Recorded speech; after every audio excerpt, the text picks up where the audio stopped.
പറഞ്ഞോളൂ. എനിക്ക് ചോദിക്കാനുള്ളത് ആരിഫിനോടുള്ളൊരു പേഴ്സണൽ കാര്യമാണ്. ഐ മീൻ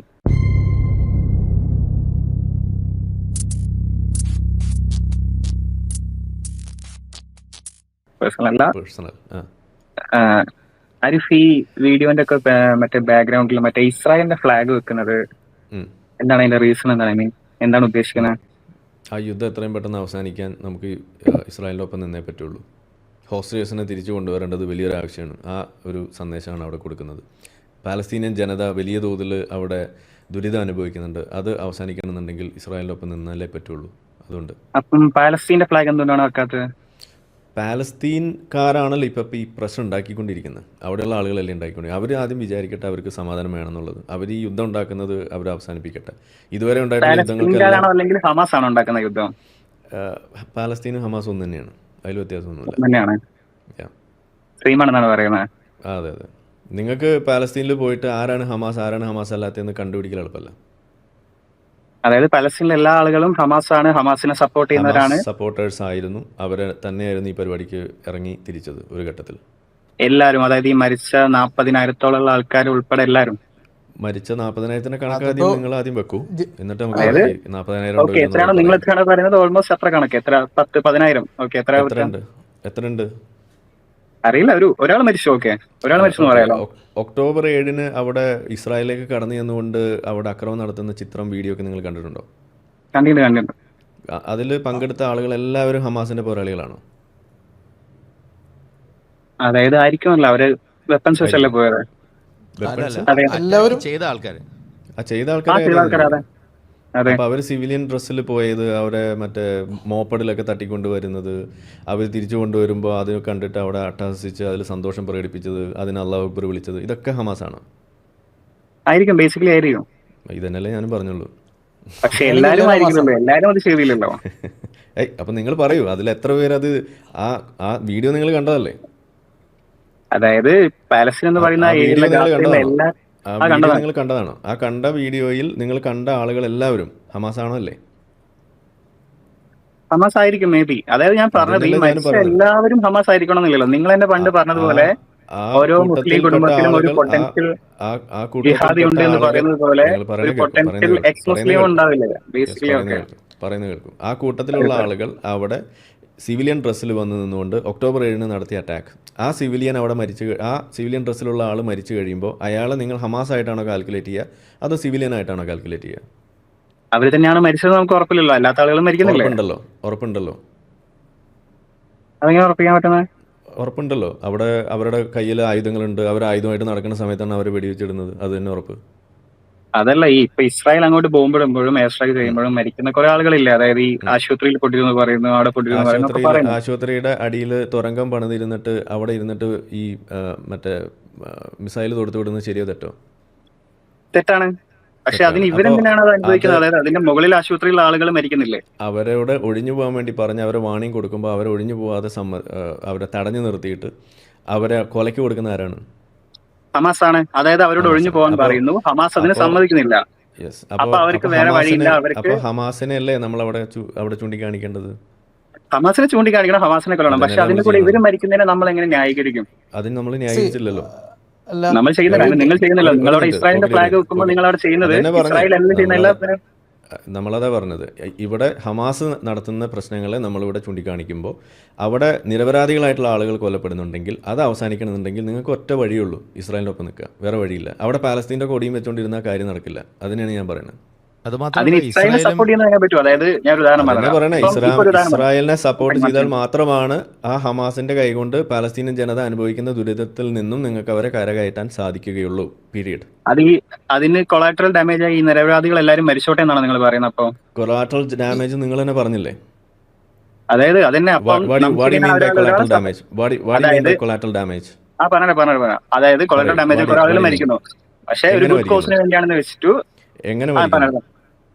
അതായത് ഉദാഹരണത്തിന് ഒരു ആശുപത്രിയുടെ ഇടയിൽ തുരങ്കം ഉണ്ടാക്കി വെക്കുന്നു, അതിന്റെ മേലെ ആളുകൾ ഉണ്ടാവും. അവരെന്തായിരിക്കും, ഹമാസ് തടഞ്ഞു വെക്കുന്നു അല്ലെങ്കിൽ ഭീഷണിപ്പെടുത്തിയോടെ വെക്കുന്നു. അവർക്ക് വേറെ വഴിയില്ല. അതായത് അവർക്ക് ഹമാസിനെയും കൂടി ഇനി പ്രതിരോധിക്കാൻ പറ്റില്ല, കാരണം അവരുടെ കയ്യിൽ ആയുധം സാധനങ്ങളൊന്നും ഇല്ല. ഉദാഹരണത്തിന് പറയുകയാണെങ്കിൽ ഇപ്പം ഹാരിഫും ഞാനും തമ്മിൽ പ്രശ്നം ഉണ്ടാവുന്നു. സപ്പോസ് പറയാം, ഞാൻ കല്യാണം കഴിച്ചില്ല, എനിക്ക് കുട്ടികളൊന്നുമില്ല. എന്റെ ഒരു പെൺകുട്ടി ഉണ്ടായിരുന്നു. ആ പെൺകുട്ടിയെ ആരിഫ് ഉപദ്രവിക്കുന്നു, എന്തെങ്കിലും ചെയ്യുന്നു.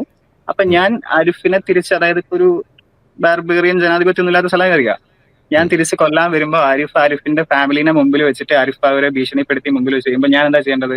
അവരെയും കൂടി ചേർത്ത് ആരിഫിനെ കൊല്ലാണോ ചെയ്യേണ്ടത്, അല്ലെങ്കിൽ അവർ ഞാൻ വെയിറ്റ് ചെയ്യണോ, ആരിഫിനെ മാത്രം കൊല്ലാൻ നോക്കണോ, എങ്ങനെയാണ്? അതായത് ഞാൻ ബേസിക്കലി ഒരു പറഞ്ഞാണ്. നിങ്ങൾ അങ്ങനെ ഹ്യൂമൻ ഷീൽഡ് വെക്കുന്നു എന്ന് അറിയാതെയാണ് നിങ്ങൾ വെക്കണമെങ്കിൽ എന്ത് ചെയ്യും? എങ്ങനെ നിങ്ങൾ ഹ്യൂമൻ ഷീൽഡിനെ വെക്കുന്നത് അറിയാത്ത രീതിയിലാണ് വെക്കണമെന്നുണ്ടെങ്കിൽ നമ്മൾ എന്ത് ചെയ്യും? പക്ഷെ ഇതുവരെ അറിയുന്നുണ്ടല്ലോ, എല്ലാവർക്കും അറിയാലോ. അറിയാതെയാണ് നിങ്ങൾ ഈ ഇരട്ടത്തിൽ ഇരുന്നിട്ട് കാര്യം കാണാൻ വേണ്ടി ശ്രമിച്ചാൽ എങ്ങനെ ശരിയാവുക? നിങ്ങൾ യാഥാർത്ഥ്യത്തിലേക്ക് വരും, അവിടെ നടക്കുന്ന വിഷയത്തെക്കുറിച്ച് അറിയാൻ ശ്രമിക്കൂ.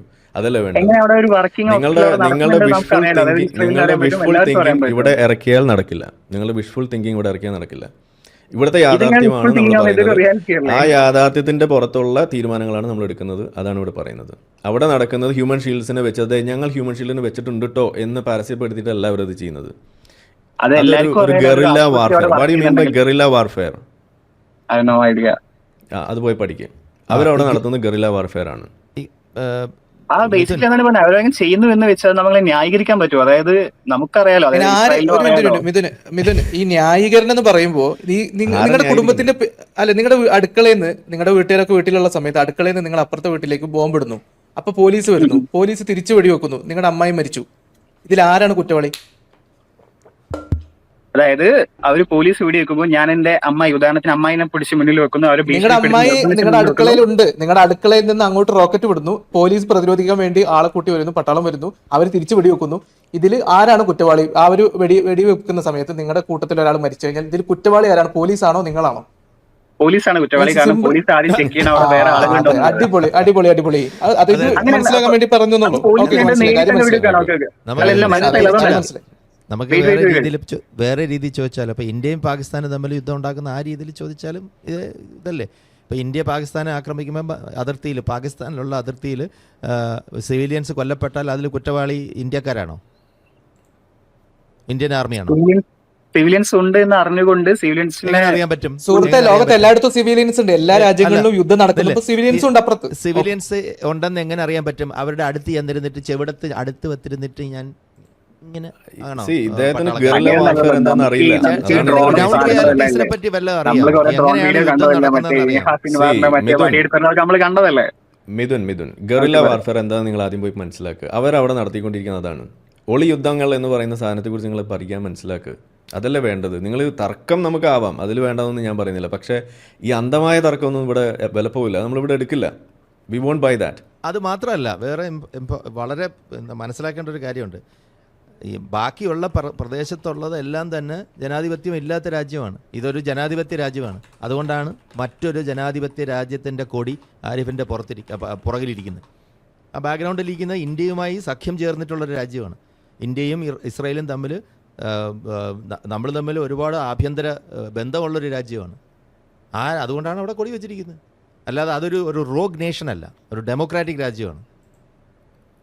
അതുമാത്രമല്ല, മറ്റൊരു കണക്ക് കഴിഞ്ഞ ദിവസം പുറത്ത് വന്നിരുന്നു, അത് കണ്ടിരുന്നു. അതായത് വാർഫെയർ നടക്കുന്ന സമയത്ത് അവിടെ സൈനികൻ കൊല്ലപ്പെടുന്നതിനനുസരിച്ചിട്ട് സിവിലിയൻ ഡെത്ത് കമ്പയർ ചെയ്തുകൊണ്ടുള്ള ഒരു റേഷ്യോ അത് നോക്കുമ്പോൾ ഏറ്റവും കുറവ് സിവിലിയൻ കാഷ്വാലിറ്റി, അതും ഇത്രമാത്രം ഒരു ഗറില്ല വാർഫെയർ ഇതുപോലെ വളരെ ഡെൻസ്ലി പോപ്പുലേറ്റഡ് ആയിട്ടുള്ള ഒരു സിറ്റി സ്കേപ്പിൽ ഇതുപോലെ നടത്തിയിട്ടുള്ള ഒരു യുദ്ധത്തിൽ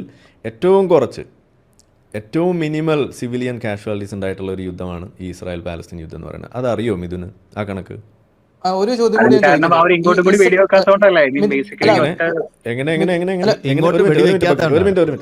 എന്താ പറഞ്ഞേ അവര്? അതായത് അവിടെ ഹമാസ് മാത്രമല്ല പൊരുന്നു, ഐ മീൻ ഫൈറ്റ് ചെയ്യുന്നുള്ളൂ, അല്ലാണ്ട് അവിടെ ഗാസ മൊത്തമായിട്ടൊന്നും ഫൈറ്റ് ചെയ്യുന്നില്ലല്ലോ. അത് ശരി. അപ്പൊ അതുകൊണ്ടാണ് അല്ല, അപ്പൊ അതാണ് ഇപ്പം ഇതിന്റെ പ്രശ്നം. അല്ലല്ല, ഞാൻ മിഥുനോട് എനിക്ക് ചോദിക്കാനുള്ളത്, ഇവിടെ ഹിസ്ബുള്ളയും ഇവിടെ ഇറാന്റെ നേതൃത്വത്തിലും അവിടെ ഹൂത്തികളും അവിടെ മറ്റേ ഇപ്പൊ ഹമാസും ഇവരെല്ലാവരും ഈ അയൺ ഡോം ഇല്ലായിരുന്നുണ്ടെങ്കിൽ ഇസ്രായേലിലെ കാഷ്വാലിറ്റീസ് എന്തായിരിക്കും നിങ്ങളൊന്ന് പറഞ്ഞത്? അവിടെ അവരെങ്ങനെയാണ് അവരുടെ സിവിലിയൻസിനെ പ്രൊട്ടക്ട് ചെയ്യുന്നത് നിങ്ങളൊന്ന് പറയും. ഓക്കെ, അത് ശരിയാണ്. അതെല്ലാം ശരിയാണ്. അല്ല, ഇത് ഹമാസിന് ചെയ്തുകൂടെ ഈ പ്രൊട്ടക്ഷൻ? ഹമാസിന് എന്താണ് ഒരുപാട് ഹമാസിന് ടണലുകളുണ്ട്. ചെയ്യാൻ പറ്റാത്ത? സ്വന്തം ജനതയെ പ്രൊട്ടക്ട് ചെയ്യണ്ടേ? ഏറ്റവും ഒടുവിൽ ഗാസയിലുള്ള അവിടുത്തെ പരമോന്നത ഒരു ഫത്വ കൊടുക്കുന്ന ഒരു ചങ്ങാതി കഴിഞ്ഞ ദിവസം ഒരു റിപ്പോർട്ട് കൊടുത്തു. അത് മിഥുൻ വായിച്ചിരുന്നോ? ഏതാ റിപ്പോർട്ട്? ഏതാണ് റിപ്പോർട്ട് വായിച്ചിട്ടുണ്ടോ? കണ്ടിട്ടുണ്ടോ? അതിനെക്കുറിച്ച് നമ്മൾ വീഡിയോ ചെയ്തിട്ടുണ്ടായിരുന്നു. ഇല്ല, കണ്ടിട്ടില്ല. എന്താ അയാൾ പറഞ്ഞത്? ഗാസയിലുള്ള മൊല്ലാക്കയാണ് പറഞ്ഞത്, ഈ യുദ്ധം ശരിയായില്ല, ഹമാസ് ചെയ്തത് തെറ്റായി, അവിടെ സ്വന്തം ജനതയെ കുരുതി കൊടുത്തുകൊണ്ട് ഇതുപോലെ ജിഹാദിന് ഇറങ്ങി പുറപ്പെട്ടത് വളരെ തെറ്റായി പോയി എന്ന് ഹമാസിനെ തിരുത്തുന്ന നിലയ്ക്ക് ഉള്ളപ്പോഴാണ് ഇവിടെ മിഥുനെ പോലുള്ള ആളുകൾ വന്നിട്ട് എട്ടും പൊട്ടും തിരിയാതെ ഈ വിഷയത്തിൽ കിടന്നിട്ട് ഉരുളുന്നത്. എന്താണ് ഇതുകൊണ്ട് കാര്യമുള്ളത്? ഞാൻ നിങ്ങൾ ഹമാസിനെ യാഥാർത്ഥ്യം കാണാൻ വേണ്ടി ന്യായീകരിച്ചതല്ല. ശ്രമിക്കണ്ട. ഞാൻ നിങ്ങൾ നിങ്ങൾ ഹമാസിനെ ന്യായീകരിക്കുന്നില്ല എന്ന് പറഞ്ഞാലും നിങ്ങൾ ഇവിടെ പറയുന്ന എന്താണ്? ഇസ്രായേൽ ചെയ്യുന്ന ആക്ഷൻസിനെ നിങ്ങൾ അവിടെ ഒരു തരത്തിലും സപ്പോർട്ട് ചെയ്യുന്നില്ല. അത് തെറ്റാണ്. കാരണം ഞാൻ പറയുന്നു, സ്വന്തം ജനതയുടെ ഭാഗമായിട്ടുള്ള സിവിലിയൻസിനെ അവിടെ ഹോസ്റ്റേഴ്സ് ആയിട്ട് പിടിച്ചു വെച്ചിരിക്കുകയാണ് അവിടെ. അതിനെക്കുറിച്ച് നിങ്ങൾ എന്താ മിണ്ടാത്തത്? അത് തിരിച്ചെടുക്കേണ്ട ബാധ്യത അവിടെ ഇസ്രായേലിനില്ലേ? അതിന് കൂടെ നമ്മൾ നിൽക്കണ്ടേ? ഒന്നും പറഞ്ഞു കൊടുത്തില്ല ആരിഫ് എന്താണ്, ആരോടാണ് ഈ കാര്യങ്ങൾ ചോദിക്കുന്നത്? അല്ല, ഞാൻ ചോദിക്കാണ്, ഒരു പ്രവർത്തകനോട് ഹോസ്റ്റേജസിനെ തിരിച്ചു കിട്ടുന്നതിന് വേണ്ടിയിട്ട് ഇസ്രായേൽ ആരെയും പോകണമെന്ന് ഏതിന്റെ പ്രവർത്തകൻ? ഗറില്ല വാർഫെയറിനെ പറ്റിയൊക്കെ ചോദിച്ചിട്ടുണ്ടെങ്കിൽ ചേ ഗുവേറ ഗറില്ല ആയിരുന്നു. What are you saying Arif? How can you? ഓഹോ, നിങ്ങളപ്പോ SFI എന്ന് അസ്യൂം ചെയ്തത്? Oh my God, ഞാൻ യൂത്ത് കോൺഗ്രസിനെ സപ്പോർട്ട് ചെയ്ത ആളാണ്. ഞാൻ അസ്യൂം ഒന്നും ചെയ്തിട്ടില്ല. ഞാൻ അസ്യൂം ചെയ്താണ്. SFI ആണെന്നുണ്ടെങ്കിലും കോൺഗ്രസ് ആണെങ്കിലും എല്ലാം ഒരു ഇടത് ചിന്താഗതി എല്ലാം കൊലപാതകയാണ്. നിങ്ങളൊന്നും മിണ്ടാണ്ടിരിക്കില്ല.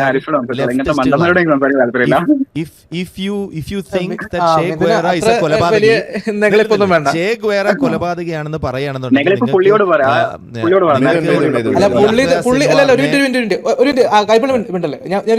മിഥുന് ഇവിടെ ആരെങ്കിലും എന്തെങ്കിലും ആക്ഷേപിച്ചോ ഇതിനിടയിൽ? ഇല്ലല്ലോ. മിഥുൻ എന്തിനാണ് ഈ തട്ടിക്കയറുന്നത്? യൂത്ത് കോൺഗ്രസ് ആണെന്ന് വെച്ചാൽ വിഴുങ്ങോ താൻ? അല്ലല്ല, അത് പോട്ടെ അതല്ല.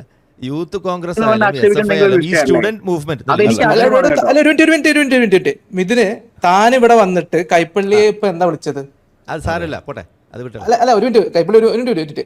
യൂത്ത് കോൺഗ്രസ് ആണെങ്കിൽ നിങ്ങൾ എന്താ മൂക്ക് കയറ്റുമോ? വെറുതെ അല്ലടോ നിങ്ങളൊക്കെ ഇവിടുന്ന് ഇന്ത്യയിൽ കേന്ദ്രത്തിൽ നിന്ന് പുറത്താക്കിയത്. ഇതുപോലത്തെ പന്ന സംഭവം ആയതുകൊണ്ടാണ്. അത് ആദ്യം മനസ്സിലാക്കുക. ഓക്കെ, കൈപ്പള്ളി പറഞ്ഞു. എന്തെങ്കിലും ഒരു ജോലി കിട്ടുന്നത് വരെയാണ് ഇതുപോലത്തെ ഐഡിയലിസം, അതായത് ഒരു എക്സ്ട്രീം റിഡ്യൂസ്ഡ് റിഡക്ഷനിസ്റ്റ് ആയിട്ടുള്ള ആരെയും നമ്മൾ കൊല്ലാൻ പാടില്ല, എല്ലാവരെയും നമ്മൾ ഉപദേശിച്ച് ശരിയാക്കണം എന്നുള്ള രീതിയിലുള്ള പ്രതിരോധത്തിന് പോലും സ്കോപ്പ് ഇല്ലാത്ത വിധത്തിലുള്ള ഇതുപോലത്തെ വാദങ്ങളാണ്. ഒരു ജനാധിപത്യ രാജ്യം, ഒരു കുഞ്ഞു രാജ്യം, വെറും 15 മില്യൺ മനുഷ്യർ മാത്രം ലോകത്തിലുള്ള ഒരു കൂട്ടർക്ക് ഒരു രാജ്യം കൊടുക്കുമ്പോൾ ചുറ്റിനുമുള്ള എല്ലാ മുസ്ലിം അറബ് രാജ്യങ്ങളും അവരെ ആക്രമിക്കുമ്പോൾ അവരെന്ത് ചെയ്യണം? ഗറില്ല വാർഫെയർ ചെയ്തിട്ടുള്ള ഷേഖ് ഗുവേറ മണ്ടനാണെന്ന് ഇയാൾ പറയുന്നത്. യഹ്യ സിൻവാർ പിന്നെ അത് മണ്ടനല്ലേ? അയാൾ ക്രിമിനലല്ലേ? യഹ്യ സിൻവാറിന് വേണ്ടി ഇവിടെ മയ്യത്ത് നിസ്കാരവും എന്താ പറയുക ജാഥയും നടത്തിയിട്ടുള്ളവരാണ് കേരളത്തിലുള്ളവർ. അപ്പം നിങ്ങൾക്ക് എവിടെയാണ് ഈ ക്യാമ്പയിൻ നടത്തേണ്ടതെന്ന് അറിയില്ല, ഗ്രൗണ്ട് റിയാലിറ്റീസിനെ പറ്റി അറിയില്ല. അവിടെയാണ് പ്രശ്നം. അതാണ് ഞാൻ നേരത്തെ പറഞ്ഞത്. ഏത് സ്റ്റുഡൻറ്റ് മൂവ്മെൻ്റ് ആണെങ്കിലും ലോകത്തുള്ള എല്ലാ സ്റ്റുഡൻറ്റ് മൂവ്മെൻറ്റ്സും ഈ അവർക്ക് കാര്യങ്ങൾ അറിയില്ല. ഏതെങ്കിലും ഒരു താത്വിക ആചാര്യൻ എന്തെങ്കിലും പറഞ്ഞു കൊടുക്കും, അതും കേട്ടിട്ട് ഇവിടെ വന്നിരുന്നിട്ട് ന്യായീകരിക്കും, എന്നിട്ട് തേപ്പ് വാങ്ങിച്ചിട്ട് പോകും. അതാണ് ഇവിടെ നടന്നുകൊണ്ടിരിക്കുന്നത്. ഓക്കെ, അപ്പം മിഥുൻ, എനിക്ക് മിഥുനോട് ഇത്രേ പറയാനുള്ളൂ. മിഥുൻ, ഈ വിഷയത്തിൽ കുറേ കാര്യങ്ങൾ അറിയാനുണ്ട്. ഗറില്ല വാർഫെയറിനെ കുറിച്ച് പഠിക്കുക, എങ്ങനെയാണ് അവിടെ യുദ്ധം നടത്തിക്കൊണ്ടിരിക്കുന്നതെന്ന് പഠിക്കുക, ആ സംഗതിയെ ഇൻറ്റേർണലി അവരെങ്ങനെയാണ് ക്രിറ്റിസൈസ് ചെയ്തിരിക്കുന്നതെന്ന് മനസ്സിലാക്കുക. അതുകൂടാതെ അവിടുത്തെ ഈ സിവിലിയൻ കാഷ്വാലിറ്റീസിനെ സംബന്ധിച്ച് UN പോലും കണക്കുകൾ തിരുത്തേണ്ടി വന്നിട്ടുള്ള ഗതികേടിനെ കുറിച്ച് പഠിക്കുക. അതുകൂടാതെ അവിടെയുള്ള ഇൻറ്റേർണലി അതിന് സിവിലിയൻ ഡ്രസ്സിൽ നടന്നുകൊണ്ട് ഈ ഗറില്ല വാർഫെയറിൽ പങ്കെടുത്തതിൻ്റെ ഭാഗമായിട്ട് അവരെ സിവിലിയൻസ് ആയിട്ട് കാൽക്കുലേറ്റ് ചെയ്യുന്ന രീതി, അത് നിങ്ങൾ പഠിക്കുക. ഹമാസാണ് ഞങ്ങളെ കൊലക്കി കൊടുത്തത് എന്ന് സിവിലിയൻസ് ആയിട്ടുള്ള ആളുകൾ നിലവിളിക്കുന്നതിനെ കുറിച്ച് നിങ്ങൾ പഠിക്കുക. പിന്നെ ഏറ്റവും അടിസ്ഥാനപരമായിട്ട് നമ്മളിവിടെ സൈഡ് ചെയ്യുന്നത് ഒരു ലെജിറ്റിമേറ്റ് ആയിട്ടുള്ള ഒരു കൺട്രി ആയിട്ടാണ്. അവരൊരു ഡെമോക്രസി ആയിട്ട് നിലനിൽക്കുന്ന ഒരു രാജ്യവുമായിട്ടാണ് നമ്മളിവിടെ സൈഡ് ചെയ്യുന്നത്. അതിൻ്റെ ഭാഗമാണ് ഈ കൊടി. അതവിടെ വെക്കും. അതിൽ നിങ്ങൾക്ക് ബുദ്ധിമുട്ടുണ്ടെങ്കിൽ നിങ്ങൾക്ക് ചോദിക്കുന്നതിലൊന്നും ബുദ്ധിമുട്ടൊന്നും നമ്മൾ പറയുന്നില്ല, അതൊക്കെ ചോദിക്കാം. പക്ഷേ നിങ്ങളിവിടെ വന്നിരുന്നിട്ട് എന്തുകൊണ്ട് ന്യായീകരിക്കുന്നു എന്ന് ചോദിച്ച് നിങ്ങൾക്ക് അസ്യൂം ചെയ്യാൻ പറ്റുന്നു എന്നുണ്ടെങ്കിൽ നിങ്ങൾ ഈ ചോദ്യങ്ങൾ ചോദിക്കുന്നതും വേറെ ഏതെങ്കിലും ഇതുപോലെയുള്ള പിന്തിരിപ്പനായ ആശയത്തിൻ്റെ പേരിലാണെന്ന് അസ്യൂം ചെയ്യാനുള്ള അവകാശം നമുക്കുണ്ട്. അത് നിങ്ങൾ വകവെച്ച് തരണം. അല്ലാന്നുണ്ടെങ്കിൽ ആ പരിപാടിക്ക് ഡിഫൻസിലേക്ക് നിങ്ങൾ നിൽക്കരുത്. നിങ്ങൾ ലെജിറ്റിമേറ്റ് ആയിട്ടുള്ള ചോദ്യമൊക്കെ നിങ്ങൾക്ക് ചോദിക്കാം, പക്ഷേ നിങ്ങളതല്ല ഇവിടെ ചെയ്തത്. വളരെ മോശമായി എന്നേ ഞാൻ അതിനെ പറയുള്ളൂ. നിങ്ങളുടെ ആ ഒരു ആറ്റിറ്റ്യൂഡ് ഇവിടെ കൈപ്പള്ളി ആയാലും ആരായാലും ഇവിടെ വന്നിരുന്ന് പറയാനുള്ള ആ അവകാശം നമ്മളിവിടെ കൊടുക്കുന്നുണ്ട്. അത് ഇവിടെ ഉണ്ട്. അത് നിങ്ങൾക്കും അത്രേ തന്നെയുള്ളൂ, ഈക്വലി തന്നെയുള്ളൂ. അത് നിങ്ങൾ അവിടെ മിസ്യൂസ് ചെയ്തു. That is A very bad attitude from your part. Please correct your self. വളരെ വളരെ മോശമായി പോയി നിങ്ങളുടെ ഭാഗത്ത് നിന്ന്. പുള്ളി മിണ്ടട്ടാന്നൊക്കെ പറയേണ്ട ആവശ്യമുണ്ടായിരുന്നോ? അതെ, SFI ആയി എന്ന് പറഞ്ഞാൽ SFI തെറിയാണെന്ന് എനിക്ക് അറിയില്ലായിരുന്നു. എന്നോട് കുഴപ്പമില്ല. SFI തെറിയാണ്, അങ്ങനെ തന്നെ എന്റെ അഭിപ്രായം. അത് മാറുന്നൊന്നുമില്ല. SFI തെറിയാന്ന് പറഞ്ഞാൽ കോൺഗ്രസും തെറിയാണ്. കോൺഗ്രസ് അതേപോലത്തെ ഒരു കക്കൂസാണ് കോൺഗ്രസും. യൂത്ത് കോൺഗ്രസ് ആവട്ടെ, എന്ത് വൃത്തിയായിട്ട് കോൺഗ്രസ് ആവട്ടെ. ഓക്കെ, അപ്പോൾ എന്തായാലും Mithun, we are leaving you. Okay, നമുക്ക് പിന്നെ സംസാരിക്കാം. അപ്പോൾ എന്തായാലും നിങ്ങൾ പോയിട്ട് ഗറില്ല വാർഫെയറും ഗാസയിലെ മൊല്ലാക്ക പറഞ്ഞൊക്കെ ഒന്ന് പോയി പഠിക്കാം. മിനിമം യുദ്ധം എന്താന്ന് പഠിച്ചാൽ മതി. യുദ്ധത്തിൽ സിവിലിയൻസ് അടക്കമാണ് അതിന്റെ ഭാഗമാക്കാവുന്നത്. അവിടെ ഹമാസിനെ രക്ഷിക്കണമെങ്കിൽ സ്വന്തം ടണലുകൾ ഉപയോഗിച്ച് ഒരുപാട് മനുഷ്യരെ രക്ഷിക്കാം. ആ ടണലുകൾ ഫുഡ് അടക്കം അടിച്ചു മാറ്റുന്ന നായികളാണ്, അല്ലെങ്കിൽ ഈ വൃത്തികെട്ടവന്മാരാണ് ഇവര്, ഈ ഹമാസ് എന്ന് പറയുന്നത്. അതായത് അവരുടെ നാട്ടിലെ ആൾക്കാർ പട്ടിണി നടക്കുന്ന സമയത്ത് വിദേശത്ത് നിന്നൊക്കെ അമേരിക്കയുടെ സമ്മർദ്ദം, ഇസ്രായേലിൽ സമ്മർദ്ദം കൊണ്ട് 100 കണക്കിന് ട്രക്ക് അയക്കുമ്പോൾ അതിൽ നിന്നുള്ള ഫുഡ് അടിച്ചു മാറ്റുന്നു. ഇവര് പഠിച്ചു ഹമാസിന്റെ കൂടെ. അതെ, വേറെ കുറെ ആംഡ് ഗ്രൂപ്പുകൾ അടിച്ചു മാറ്റിക്കൊണ്ടിരിക്കുന്നു. അപ്പൊ ഹമാസ് ഇപ്പോ നേരിടുന്ന പ്രശ്നം എന്താ വെച്ചാൽ അവരുടെ സഹ അടിച്ചു മാറ്റൽക്കാർ വേറെ വന്നിട്ടുണ്ട്. ഇപ്പോൾ അവരെ പേടിയില്ലാത്തതുകൊണ്ട് അപ്പോൾ അവർ തമ്മിലൊരു മത്സരം നടക്കുന്നു. അപ്പോഴാണ് ഇവിടെ കുറെ ആൾക്കാർ മുസ്ലിം പ്രീണനമാണ് ഇപ്പൊ നിങ്ങൾ കണ്ടത്. അതിപ്പോ ഞാൻ എനിക്ക് പറയുന്നോട് ഒരു ഒന്നും തോന്നരുത്. യൂത്ത് കോൺഗ്രസ് ആകുമ്പോൾ ഇനിയിപ്പോൾ ആ ലൈനിൽ നമുക്ക് പിടിക്കാൻ പറ്റുള്ളൂ, സ്വാഭാവികം. അപ്പോൾ മുസ്ലിങ്ങൾ മരിക്കും. അപ്പൊ യുക്രൈനിൽ മരിക്കുന്ന കുട്ടികളെ കുറിച്ചൊന്നും ആർക്കും ഒരു പ്രശ്നമല്ലല്ലോ. അതൊക്കെ റഷ്യയിലേക്ക്, നേറ്റോയിലേക്ക് അവർ ചേരുന്നതുകൊണ്ടാണ് ഉക്രൈനിലെ കുട്ടികൾ മരിക്കുന്നതാണ് ഇപ്പോൾ പറയുന്നത്.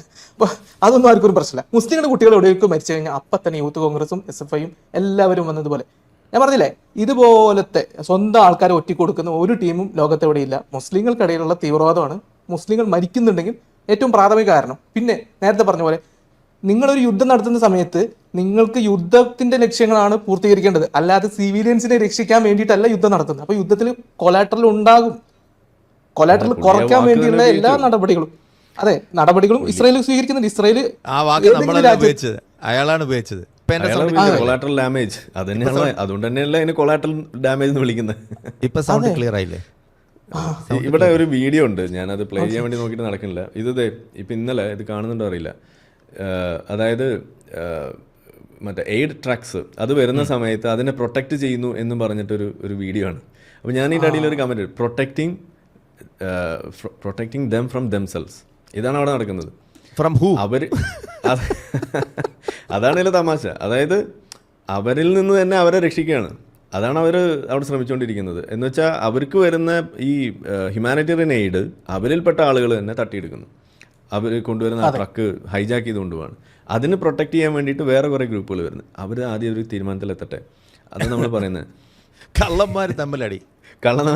അതാണ് ഇപ്പോൾ നടക്കുന്നത്. അപ്പോൾ അതുകൊണ്ട് നമ്മൾ പറയുന്നത് ഇത്രയേ ഉള്ളൂ. ഇസ്രായേലിൻ്റെ പതാക അത് ഇവിടെ തന്നെ ഉണ്ടാവും. ഇനി ബാക്കിൽ വെച്ചെന്നുള്ള പരാതി വേണ്ട, നമ്മൾ ഫ്രണ്ടിൽ തന്നെ വേണേലും വെക്കും. അപ്പോൾ അതുകൊണ്ട് കാരണങ്ങൾ ഇതാണ്. ഇനിയും ആർക്കെങ്കിലും സംശയം ഉണ്ടെന്നുണ്ടെങ്കിൽ അതൊക്കെ പോയി ഒന്നുകൂടി കേട്ടോളൂ. നമ്മൾ കാര്യങ്ങൾ വളരെ വൃത്തിക്കാൻ ഇവിടെ പറഞ്ഞിട്ടുണ്ട്. പതാക ഇവിടെ തന്നെ കാണും. യൂത്ത് കോൺഗ്രസും SFI കേൾക്കാൻ വേണ്ടി പറയണം, നിങ്ങൾ ഇവിടെ ഈ കോളേജ് കിടക്കുന്ന അഭ്യാസം ഒന്നും ഇവിടെ എടുക്കണ്ട. അങ്ങനെ ആർക്കും ഇപ്പം നിങ്ങൾ അത്ര പേടിയില്ല, അത് മനസ്സിലാക്കാം. പിന്നെ ഈ പറഞ്ഞ കാര്യത്തിനടുത്ത് ഇന്ത്യയിൽ ഇതേപോലെ ഹോസ്റ്റേജസ് ആയിട്ട് കരുതുന്ന കുറെ ആൾക്കാരുണ്ട്, ഈ കശ്മീരി പണ്ഡിറ്റുകൾ. അവരെ കുറിച്ച് ബാക്കി ഹിന്ദുക്കൾക്ക് തന്നെ വലിയ മൈൻഡ് ചെയ്യുന്നില്ല. നിങ്ങൾ അവരെ കുറിച്ചും കൂടി സംസാരിക്കും. നമ്മുടെ നാട്ടിലെ ഏറ്റവും അടുത്ത പ്രശ്നമല്ലേ ഇത്. നിങ്ങൾ ഇസ്രായേലൊക്കെ പോയിട്ട് അവിടുത്തെ പ്രശ്നങ്ങളൊന്നും പരിഹരിക്കാൻ മാത്രം ആയിട്ടില്ല. ഇവിടുത്തെ പ്രശ്നങ്ങൾ ആദ്യം പരിഹരിക്കും. ഇവിടെ ജമ്മു കാശ്മീരിലേക്ക്, കശ്മീർ വാലിയിലേക്ക്, സ്വന്തം നാട്ടിലേക്ക് തിരിച്ചു പോകാൻ പറ്റാത്ത ആൾക്കാർ, അവരുടെ എത്രയോ തലമുറ കഴിഞ്ഞു, 30-40 വർഷങ്ങളാവാറായി. അപ്പൊ ഇതിനെക്കുറിച്ചൊന്നും മിണ്ടാനില്ല. ആകെ നമ്മൾ ഒരു ഇസ്രായേലിന്റെ പതാക വെച്ചതാണ് ഇവർക്ക് ഏറ്റവും വലിയ പ്രശ്നം. കാരണം എന്താ, അപ്പുറത്ത് മുസ്ലിങ്ങളാണ്. ഈ മുസ്ലിം പ്രീണനം അങ്ങ് ഒഴിവാക്കി കഴിഞ്ഞാൽ തന്നെ കോൺഗ്രസിന്റെ പകുതി പ്രശ്നങ്ങൾ തീരും. ഒരുപക്ഷെ രാഹുൽ ഗാന്ധി അടുത്ത് ലോക പ്രധാനമന്ത്രി ആവാൻ സാധ്യതയുണ്ട്. കോൺഗ്രസിന്റെ മാത്രം പ്രശ്നമല്ല പോക്കിരി, നമ്മൾ മനസ്സിലാക്കേണ്ട കോൺഗ്രസിന്റെ മാത്രം പ്രശ്നമല്ല തീരാൻ പോകുന്നത്. കോൺഗ്രസിന്റെയും CPIഎമ്മിന്റെയും പ്രശ്നം തീരാൻ പോകുന്നത് ഈ മുസ്ലിം പ്രീണനം അവസാനിപ്പിച്ചാൽ മതി. അതാണ് ഈ രണ്ട് പാർട്ടിയെയും ഈ അവസ്ഥയിലേക്ക് അധപ്പതിപ്പിച്ചതിന്റെ പ്രധാന കാരണം ഈ മുസ്ലിം പ്രീണനമാണ്. പ്രീണനെ കൊണ്ട് പറയാൻ പറ്റില്ല, ഞാൻ ഒരുപാട് ശ്രമിച്ചതാണ്, ഞാൻ ഇനി അത് ശ്രമിക്കില്ല.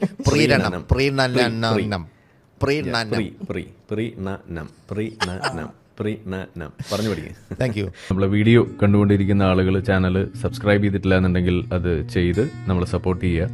മറ്റു രീതിയിൽ സപ്പോർട്ട് ചെയ്യാൻ ആഗ്രഹിക്കുന്ന ആളുകൾക്ക് അതിൻ്റെ ഡീറ്റെയിൽസ് ഡിസ്ക്രിപ്ഷനിലുണ്ട്. നിങ്ങളുടെ ഓരോ ലൈക്കും ഷെയറും അതുപോലെ കമൻ്റ് ഇടുന്നതും ഇതിൽ ഈ വീഡിയോ അതിൻ്റെ താഴെ വരുന്ന കമൻറ്റുകൾക്ക് നിങ്ങൾ പ്രതികരിക്കുന്നതെല്ലാം തന്നെ വീഡിയോയുടെ റീച്ച് കൂടുന്നതിന് വലിയ തോതിൽ ഉപകാരപ്പെടുന്ന സംഗതിയാണ്. അപ്പോൾ അതുകൊണ്ട് അതിൽ നിങ്ങൾ ഏർപ്പെടണം എന്നും കൂടി ഞാൻ അഭ്യർത്ഥിക്കുകയാണ്. മറ്റുള്ള രീതിയിലുള്ള സപ്പോർട്ട് തുടർന്നും നിങ്ങളുടെ ഭാഗത്തുനിന്നുണ്ടാവും എന്ന് പ്രതീക്ഷിക്കുന്നു.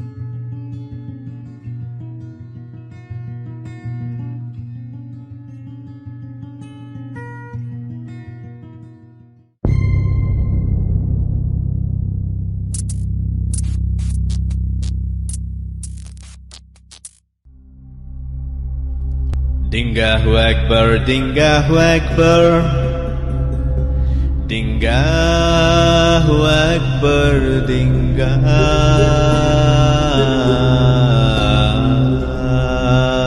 Akbar.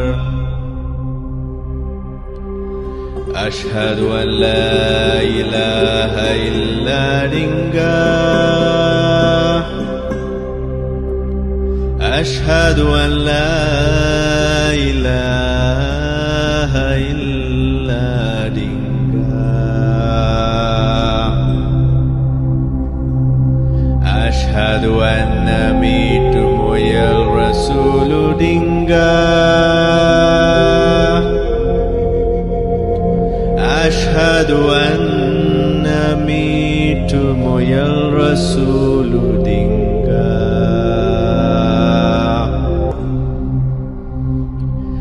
Hayya ala free thinking. Hayya ala free thinking. Hayya ala scientific temper. Hayya ala scientific temper.